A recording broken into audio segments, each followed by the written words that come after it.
इसके उपरांत भगवान के एक और भक्त का चरित्र श्री सुखदेव जी सुना रहे हैं। नाम है गजेंद्र। एक हाथी, एक हाथी जो लोग समझें कि भजन मानव योनि में ही भक्ति साधन हो सकती है, नहीं, एक पशु योनि में भी भगवान को पाया जा सकता है। गजेंद्र उसका उदाहरण है।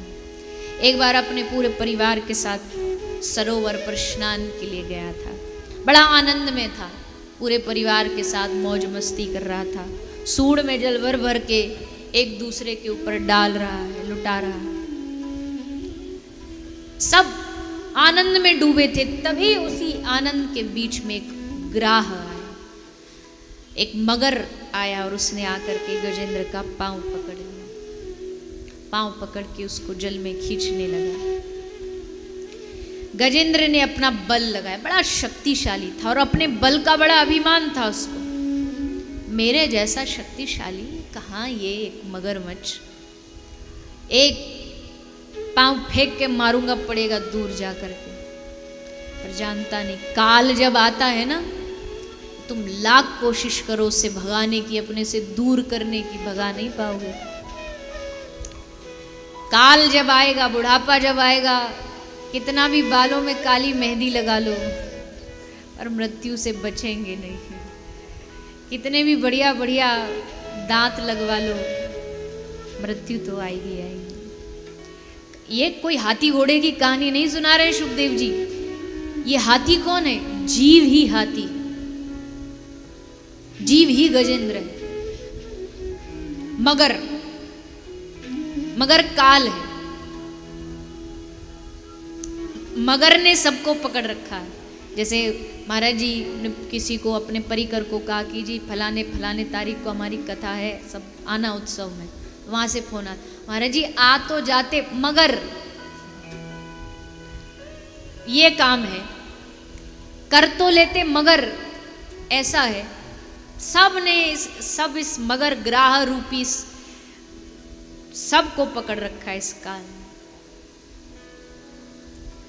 गजेंद्र को अपने बल का अभिमान तो था ही, कोशिश की, लेकिन काल से छूट ना पाया।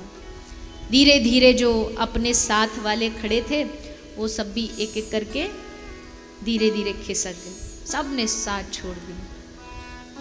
गोस्वामी जी कहते, सुर मुनि जन सबकी यह रीति, स्वार्थ लाग करहि सब प्रीति।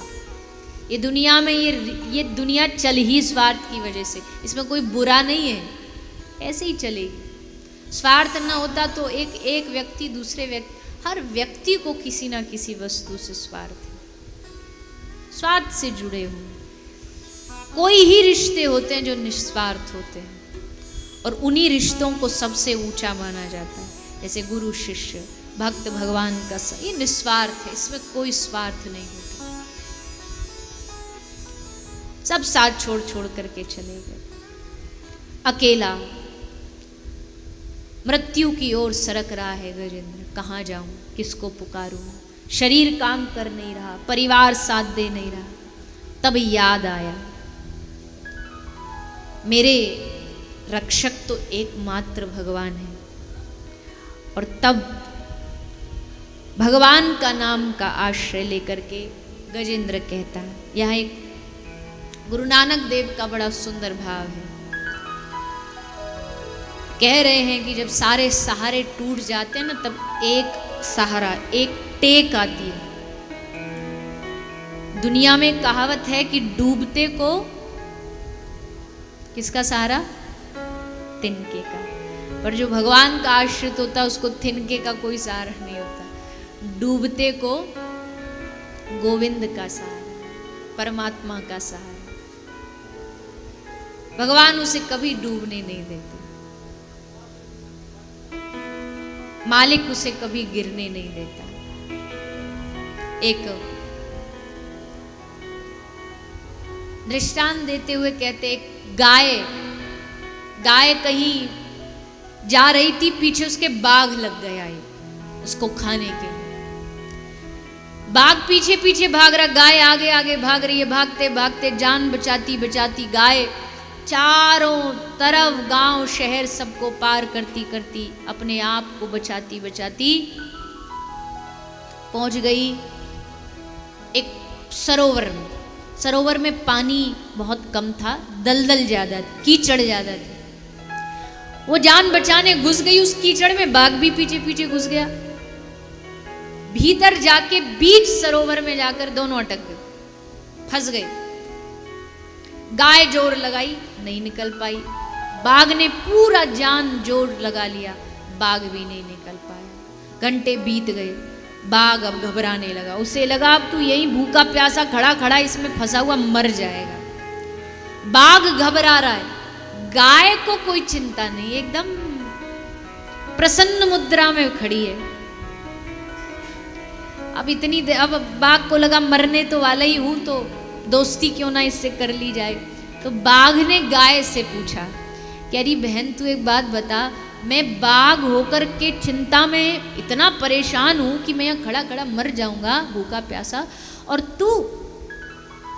तू इतनी प्रसन्न, तेरे चेहरे पे कोई चिंता ही नहीं है। तो उस गाय ने बड़ा सुंदर जवाब दिया। गाय कहती है मैं क्यों चिंता करूं, चिंता सचमुच तुझे ही करनी चाहिए। क्यों? क्योंकि तू है लावारिस। मैं लावारिस नहीं, मेरा एक मालिक है। मैं किसी के घर की गाय हूं, और जब मेरे घर का मालिक देखेगा सांझ हो गई, गैया आई नहीं, तो मुझे ढूंढने निकलेगा। और मुझे विश्वास है कि वो ढूंढता ढूंढता यहाँ आएगा और मुझे इस दलदल से निकाल करके लेकर के जाएगा, और तू यहाँ खड़ा खड़ा मर जाएगा, क्योंकि तेरा कोई मालिक नहीं, तेरा कोई स्वामी नहीं। बस इस गाय की इस बात से इतना सीख लो, जीवन में एक मालिक जरूर होना चाहिए, जो ढूंढता ढूंढता तुम जहां फंसे हो तुम्हें ढूंढने आ जाए, तुम्हें बचाने आ जाए।